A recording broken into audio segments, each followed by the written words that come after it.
Righty, how you going guys? Morning. So today's a big day. It's actually not very windy, which is really good. The sun's out, it's a little bit overcast, so it's not going to get too hot. Well, it's not getting that hot at the moment anyway, it's actually quite nice temperatures. So I'm going to give this thing a wipe down. I've actually been round to Mum and Dad's and I grabbed a lot of my other bits and pieces, like sanding blocks and bits and pieces, my other guns, heaps of other bits and pieces, just really, just tools and stuff that their dad's been shoving in a couple of boxes for me. I haven't got any paint cups or filters here at the moment, so I grabbed a paint cup and a filter just so I can get this stuff done. And I actually see on the live the other day somebody was looking for the 6-to-1 cups. Yeah, you can get them here too. But anyway, I'm going to have to fucking play with this stupid fucking roller door. We actually had somebody in here the other day to sort it out and it's still freaking playing up. What it is I think the motor on it, for some reason they haven't attached it to the bracket so it doesn't twist. And when it starts twisting, it freaking locks it up. It's an absolute pain in the ass. So I'm going to get up there with a ladder with that and just try and push that around so I can get the door up. I need to make a bracket. But unfortunately, when they put the pieces on there, when they did that one, they just didn't get things in the right place. But when they just done this one here a wee while ago and put a motor on that one too. The other ones are just on chains, so we can open them anytime we want. But that one there, they actually attached the motor to like this, the big L bracket piece. They've actually attached that to it, so it can't twist. Whereas that one there, yeah, they haven't attached it to that, and just the way it's set up, we actually have to lift the door off and then shift it, or try and hold the door up and screw around with it. So it's a bit of a pain in the ass to put right. But the only other thing I can do is maybe get a bit of steel plate and drill some holes in it and at the right places and slot it in there so it actually links it so that motor can't twist around too much.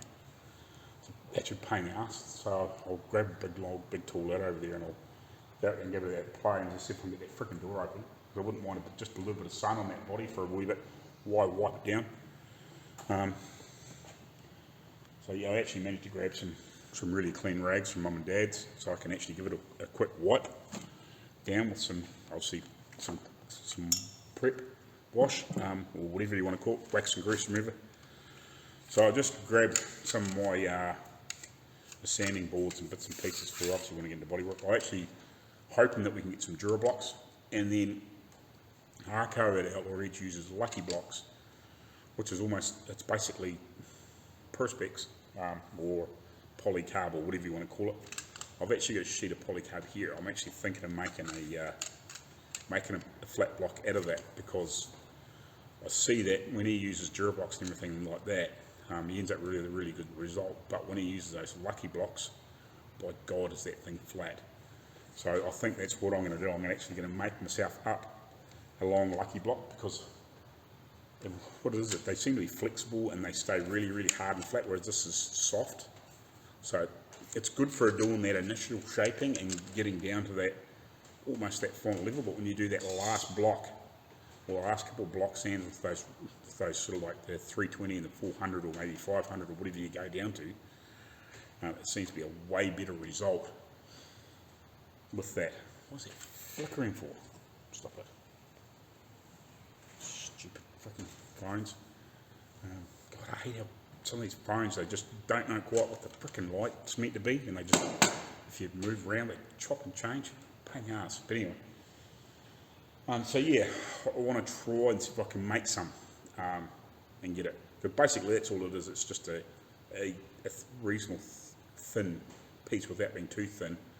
Layer of just Perspex. So it's obviously that sort of size. He's got some smaller ones and some bigger ones and whatever, different shaped ones. But I'm going to make maybe a long one and maybe a couple finer ones, just to do that final sanding and see if I can get it to work and try. It's basically got a piece of like tape on each side into the middle, and it's got like that would work there as a handle. So I'm going to try and mimic them and see if that works. But yeah, so this is my DeVilvis spray gun. It's one of their baselines, but I sprayed Dad's tank with it. it laid it down really nice. For a cheap spray gun, like it's, for the sort of the baseline, it's like it's only freaking, like it's, I think it's about $100 New Zealand, I think it was. Like they're not dear, like these ones, so, yeah, you can see that there. Just one of their baselines, starting line. For what that is, it's a freaking nice gun. You know, like for the average guy that might do a paint job, it's a really, really nice gun. Like it works well. Hey, if you got a few more dollars, yeah, spend it. But like if you're just trying to do a fairly decent paint job, again, like what I said the other day, yesterday in the other video, when your fluid needle in, right in, don't jam it up, but yeah, just wind it until it stops. Wind it about 3 to 4 turns, 3, and then just fluctuate between that, and you'll get a really nice fluid. Obviously, depending on what your air pressure is that you need for your paint, that will give you a guide. I find sort of round about that 30 psi mark, a little bit higher, a little bit lower, just depending on the day, all the conditions, the paint, whatever. That spray is pretty nice, and basically full fan or close to it. Works 90% of the time, once you get done it a wee bit. Like I haven't done a truckload of painting, but I've done enough to have a good feel for it. And obviously if you do more, you learn more tips and tricks. And this here is my one I use for priming, which is a 1.8 mil. If you can see that. Focus. Come on. 1.8 anyway. So this has got a nice big fat tip on it for painting that high build. I wouldn't mind maybe a 2 or 2.5 or something like that to really pour it on, but this is a good, I wouldn't go any smaller for a high build. You can thin it down, but to try and paint high build at almost its full thickness, if you know what I mean, yeah, I wouldn't go any smaller than 1.8, 1.9, 2 mil, or even a little bit bigger than 2 mil if you can get it perfect. So yeah, I've just got just some blocks and whatever and stuff here, spanners and stuff from the guns, whatever. So some old blocks. This is an old roll of newspaper, just up nice and tight. Bit of masking tape around it, really handy. Not so much, don't really need it so much for this, but if you've got curved panels where you got to come up and you come up and then into a curve, perfect for blocking into those edges and corners. These are quite good too, but yeah, I want to get some Durablocks, and I would like to make up some. If you go to Arcos or look up Lucky Blocks, yeah, they're like a clear perspex sort of type thing. They apparently make things like glass flat. So yeah. Anyway, I'm going to play with this door, see if I can get this freaking door to work, and then I'll get myself set up here, give that sort of wipe down, a couple of good wipe downs. I'll obviously give it a blow down, and yeah, try and give it a good clean up again, and then I'll give it a couple of good wipe downs with some rags, fresh rag each time. Go around the body, especially the outside part of it where I'm going to do the main edge. I'm not too stressed about the inside, obviously that back panel, one behind the front seat, I'll give that a better one, because that's, I don't know if it's going to be upholstered or painted, because it probably will be upholstered, but it's 1.5 dozen the other. I'm not sure, so I'm going to do a slightly better job on it, just in case we do happen to paint it full body colour. Not 100% sure. I think on the, pretty sure the one in Australia is upholstered, so it probably will be upholstered, but I'll prep it for painting. Whereas the rest of the inside, it's not quite so critical, if you know what I mean. But yeah, I'll definitely the outside, I'll wipe it down at least twice on that main shell, and then I will start working on the chassis and getting things sorted out in that, and then I will go back to the doors and the fenders or guards and all the other bits and pieces that need painted. The main parts, and then we'll go through the smaller stuff as we need to, if you know what I mean, as we go through steps. So, all good. We'll see it shortly, because I'm waffling on again. Alright, just get myself sorted out. I've got the body sitting in the sun trying to get some temperature. It's not, I wouldn't say it's cold, but it's not really warm. Maybe in another hour or two it would be really good, but it's actually really, really calm at the moment. It's about, I don't know, about 12, 13 C, and it's slowly getting warmer. Whatever that is in Fahrenheit, I don't know, I can work it out. I'll put it up on the screen. I'll just get myself prepped. I'm going to get the new filters on my mask. I've just given the can a fairly good shake up by itself, and I've just got it sitting beside the body. I'm just trying to get some, obviously some sun warmth into it, so it's not sitting in the shade, to try and get some heat into that. So yeah, I've got to give that body just one more wipe down, and then I'll obviously get ready to spray. So yeah, while I get all this stuff worked out and then give that another wipe down, hopefully there's enough temp in that body. I'll probably turn it around, but hopefully I've got the sun shining on the outside and the inside of it, so it should be heating all the steel up reasonably well. I will spin it around, but I'm having that die just to get a bit more temp in that body. It's not super critical, it's only etch, but you know, every little piece helps a bit more temperature, you know, get the paint nice and warm as possible. Like if I had hot water, actually if I had some water here, you know, I could probably boil that bucket I did for the steamer and just sit it in that for a while. You know, I wouldn't boil it, but you know, I mean, just get it hot, sit the paint in that, get it nice and runny and get it all mixed up good. But yeah, I'll just get this paint mask together, and then I'll close the doors down just in case the wind does hit me come up or anything silly. But yeah, I'll give it a wipe down and then we'll close the doors, get it in position. We've got the compressor and the manifold all set up, ready to go. So yeah, I'll double check the gun one more time. Now that I've actually got some spanners here, I might take the fluid tip off it and just double check the inside and make sure there's no shit sitting in there. I'll give it one more blow through with a little bit of reducer, just make sure any crap that is in it is out. And yeah, obviously just mix the paint, not as much there, it's just, you know, just obviously some etch in there, and just put a little bit of a reducer in it. I'm not 100% sure with mixes, I think it's just 4 to 1, I think, if it needs it. It's pretty thin anyway. I've sprayed it just straight out of the can. I think you pretty can much, just needs a little bit of reducer, obviously, just to thin it if you need it.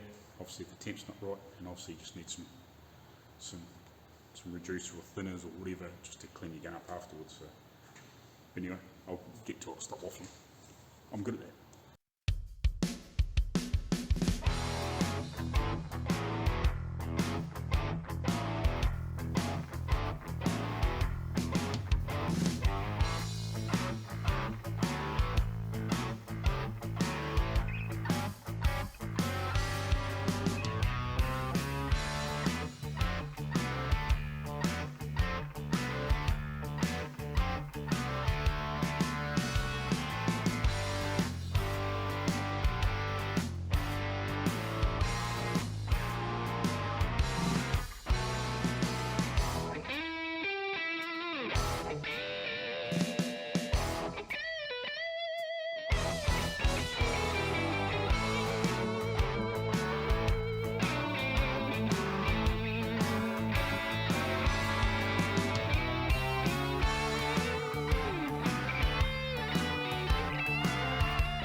Righty, so it is etched.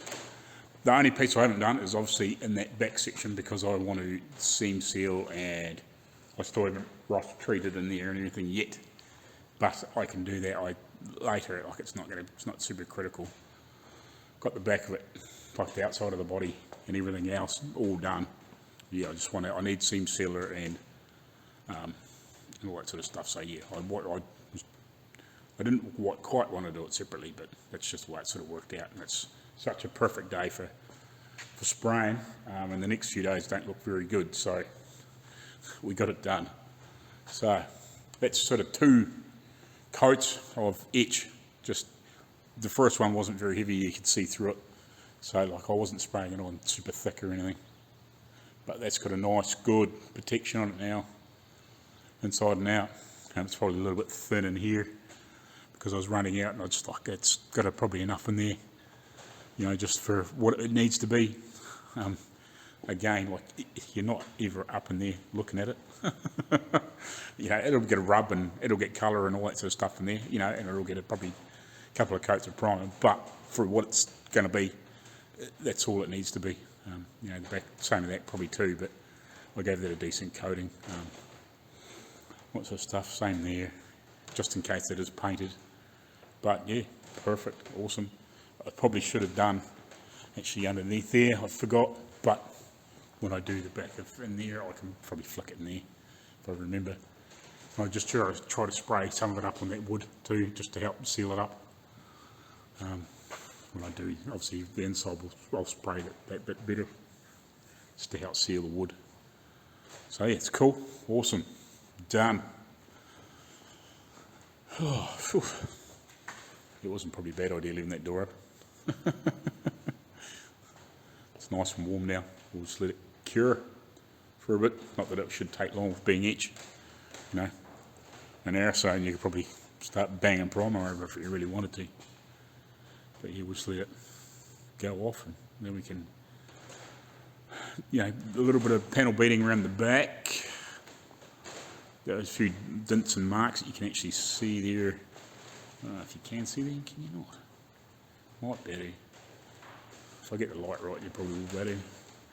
There's a few dints and marks in there, you might be able to see them, might not. But anyway, I can see them. So you need to knock a few of them out, and then obviously we can start slathering this thing in a bit of body filler. You can see like now that it's actually, whoa, shit, phone's not liking the colour. But you can see now that it's quite, like there's a lot of ripples and marks in it, so like it needs body filler, you know, it's got that scrape there.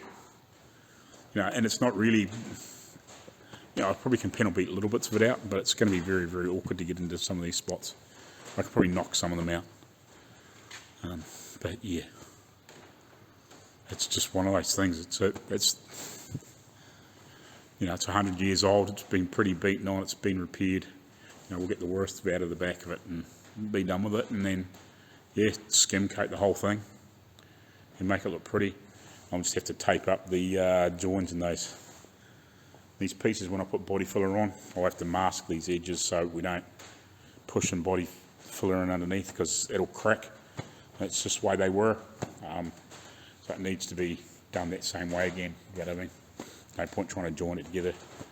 It would just flex and break, and you know, even if you welded it, it would still crack. So it is what it is. That's the way they did them. You know, if you'd gone around it and put steel on the inside of it and turned all the wood into steel, well, yeah, you could weld it up, but not the way it is.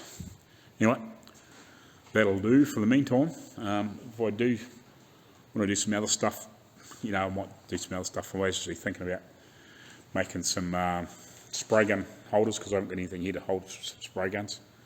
So I might do a little separate video on that at some point shortly, because I've got 3 guns here, so I need something to sit them on, hang them on, whatever. So I'll make something up at some point. I've always been meaning to do that, but never have. But anyway, I'll catch you later on. Right, it's now after lunch. That's had plenty of time to cure. So I'm not going to actually do anything on that for a few days. I'm just going to leave it. Next thing I need to do is check out what's going on with this steering on this thing. It's got a lot of toe in.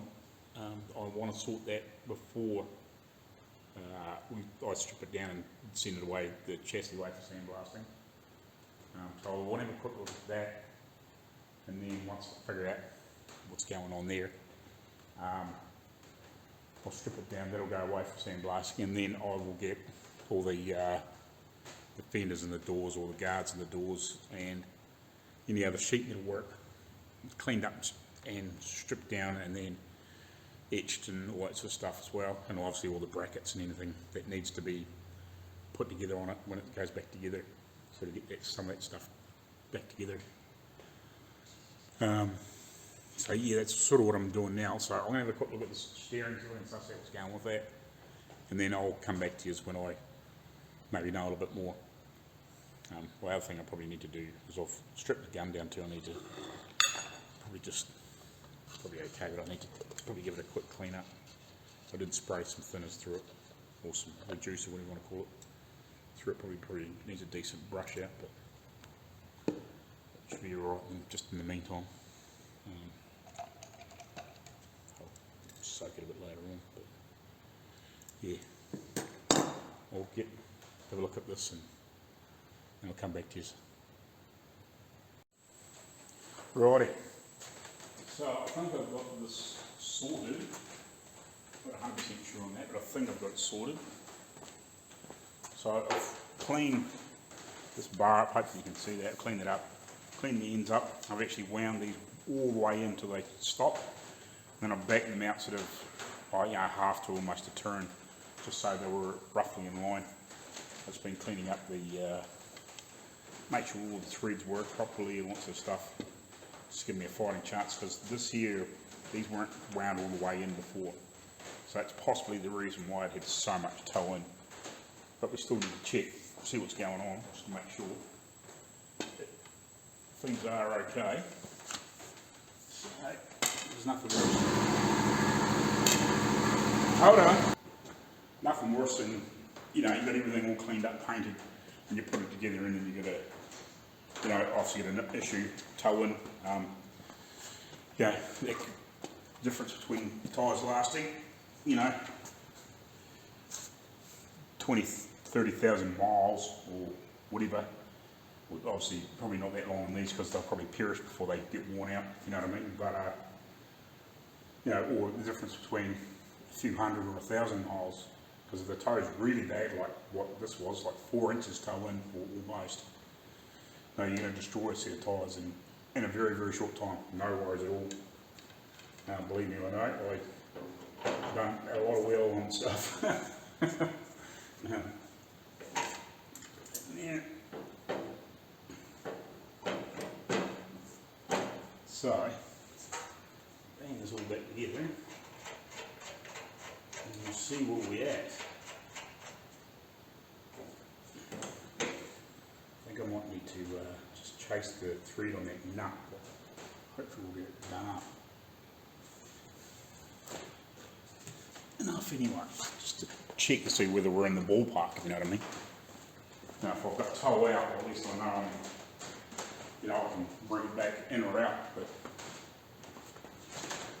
I'm at the point where it's basically, it's as far in as it can come, so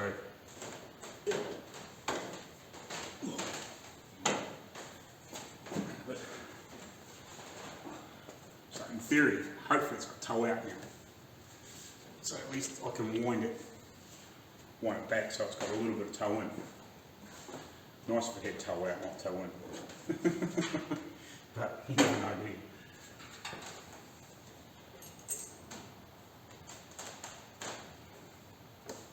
It's the aim anyway, is to have a little bit of toe out when we put this all together. So I can't get these any more further in.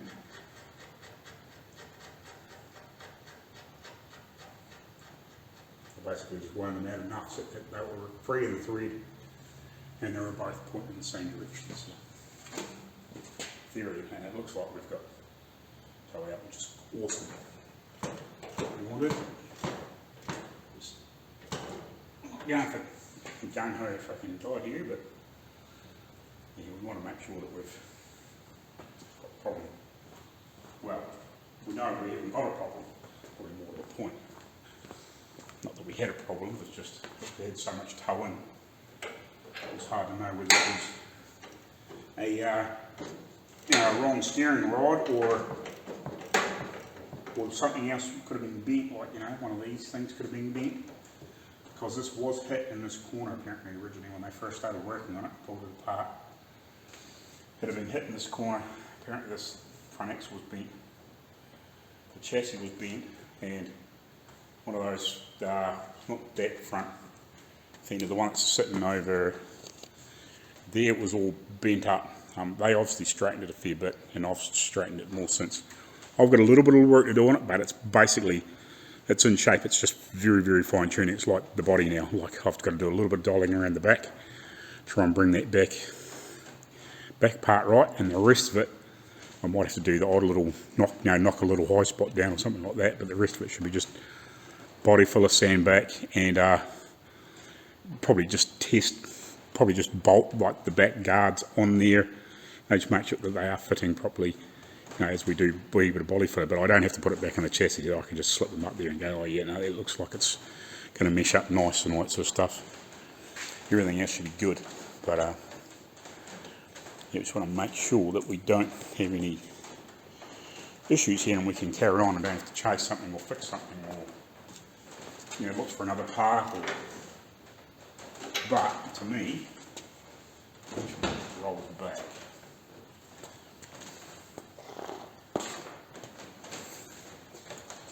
Camera back a little bit. I'll roll this back and see if we can get a. Looks to me like now it's got quite a bit of toe out, so it's quite a positive sign. There's shitloads of toe out now, so yeah, it just needs adjusting really. So that's bloody good.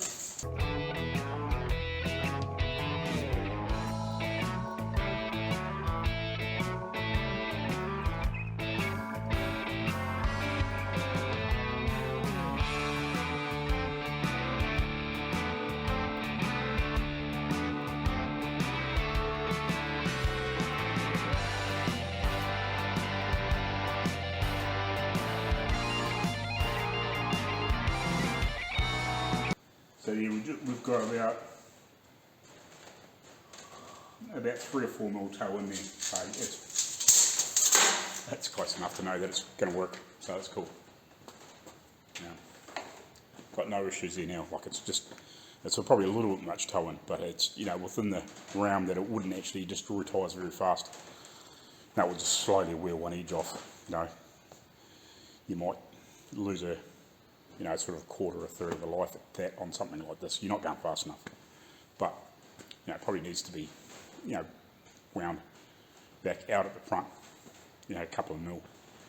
Like you're never going to know, because it's on a solid axle. It's never going to change. If you set it like this, within reason, it's not going to change. So that's cool. I haven't got an issue there.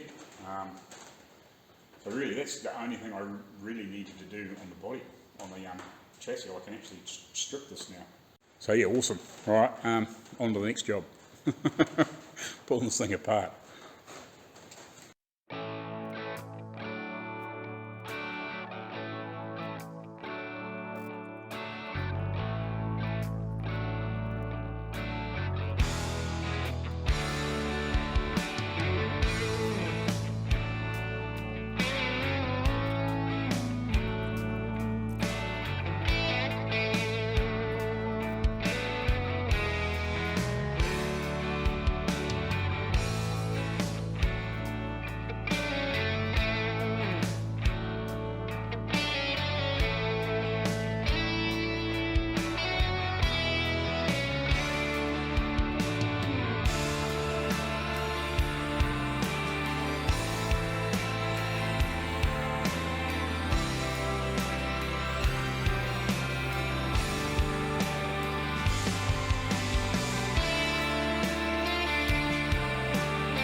Somebody stole the diff.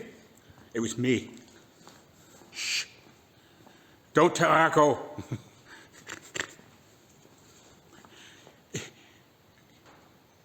What?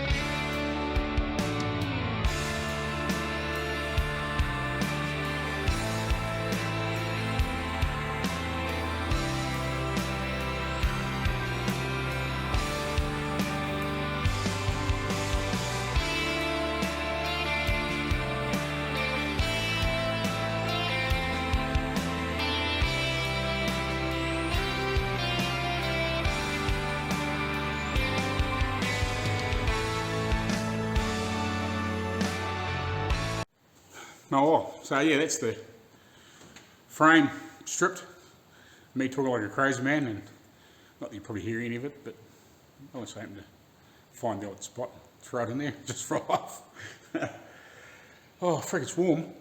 I don't know what the temperature is now. It's definitely crept up a few degrees. I'm breaking a sweat. Anyway, that's cool. So that's ready to basically go and be sandblasted, and then we can bring it back and, well, yeah, whether they put, I assume they'll probably put an itch on it, and then we can bring it back here and obviously give it a good blow down, clean down, and blow a couple of coats of primer on it, and put some paint on the bloody thing, and then we can actually, as we go through the rest of it, we can put it back together. Sweet. Yeah, I just want some decent axle stands so I can actually get it up at about the height, so I can obviously assemble these axles here like this or whatever, or slip them in there. But I don't want to be having to fight, lift it up and down. I want to be able to just sit it there, maybe get some hunks of rubber or something once it's painted, and sit them on it, and then hopefully won't have to touch it until we get the axles back underneath it at least. I don't even care if it doesn't have a diff head in it, but as long as we get it stripped down, cleaned up, check all the bearings for the axle side of it, and yeah, we can slip the diff head in at, you know, a little bit further down the track if needed, you know, or if I happen to get everything all cleaned up and put together before obviously finishing everything else, I will slip the diff head in at the time, you know, but yeah, that's cool. At least I can strip all this stuff down. I've had those wheels off, but I know they come off easy enough. I'm assuming these ones will come off easy enough too. So I think the only thing we're going to do here, I'm not sure what kingpins are like, because I don't think they've been played with. May have been, but I'm not sure. And the bearings are all out of whack on this, and there's no seals in the backs of the wheels, because I can see the bearings. But yeah, obviously we're going to have to clean the wheels up. I think we're going to get new tyres and rims themselves.